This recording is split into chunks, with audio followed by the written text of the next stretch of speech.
Okay, hey, it's Bill here from Safe Sounds. I'm just going to record this because I was told that it's a very simple fix, the LHC wheel for the Moog, and there's no videos online, so it's a little bit of a test. Maybe if it goes well, I'll post this.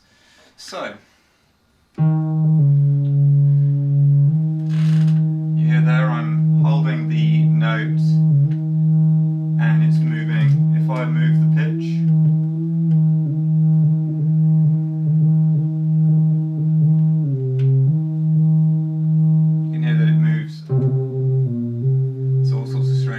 so I contacted Moog and they told me that they were 95% sure that it was a problem with the wheel assembly. So unfortunately, this part here, they've sent me a replacement. There you go. And basically it doesn't require any soldering, it's literally just a plug it in and get it moving. So I've taken this synth apart a few times before just whilst I was trying to diagnose the issue. And basically you take the side panel screws out and then you can lift the full front of the board off. Now at that point the board is still connected to the various modules, so I'm going to try and avoid, hopefully, fingers crossed, I don't have to remove too many parts. But I'm going to start this time by doing the screws on the bottom. So that would be these four smaller screws here.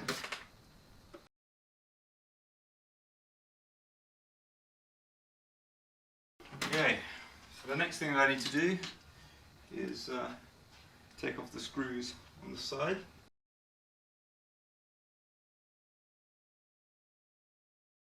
So once you've done those, taken those screws off, this section pulls out, as does the metal plate.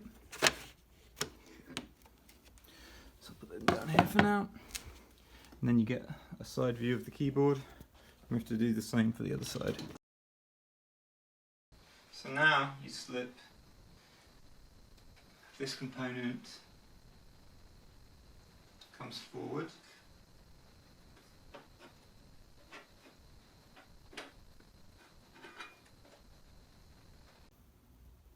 So once you've pulled that forwards, you get a look at the inner workings of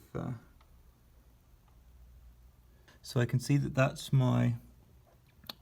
looks to be the ribbon that is attaching through to the board.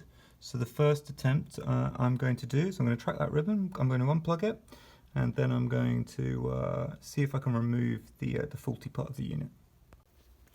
Okay, so basically now I've managed to get it off the board through a combination of I put a piece of foam on the keyboard so that I could lay down the faceplate without having any tension on any of the cables. It was a little fiddly to get out. You'll see that there's some slight grooves, so you have to pull a bit of plastic back with your fingernail and pull it out. It's a little bit fiddly, again, take care. But yes, this is it then. Nothing looks particularly wrong.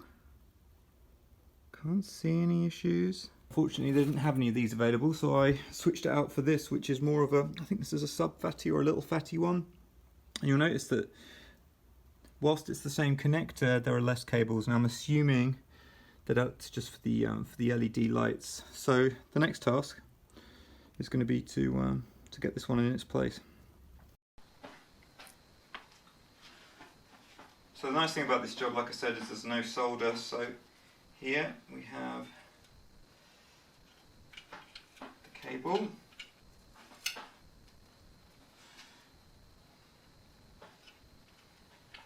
So obviously it's going to slot into place. The screws are going to be used from the old one. So the next thing to do is to get this cable fed. You'll see this is my new socket coming through the gap. So what I'm going to do is I'm going to feed it around the back of this ribbon cable, just because that's how it was before.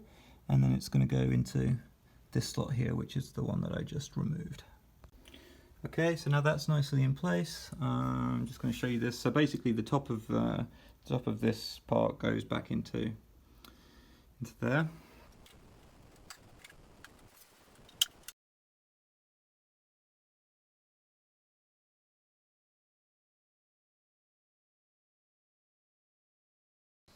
Just fire it up. Okay, so you download the pot calibration off of the Moog website. I'd say, you know, this is the first thing to try if you do have this issue. It only resolved mine for about a month, and then it happened again, and then from that point on it was completely, as they say, fooked. So it seems to have done the trick. Not getting that weird note change anymore. Fingers crossed that fixes it. I hope this video's been helpful for you. And once again, I'm Bill at Safe Sounds. Check out the label. Our YouTube channel is just, you know, around here somewhere. And yeah, always remember, just a word of warning, got to take care when you're taking apart your electronics. This was a relatively simple job. The hardest bit was the lifting of the plug out of the existing socket. But you know, obviously there's always a risk working on your own electronics, so do take care. Don't do it drunk. I've learned that the hard way in the past.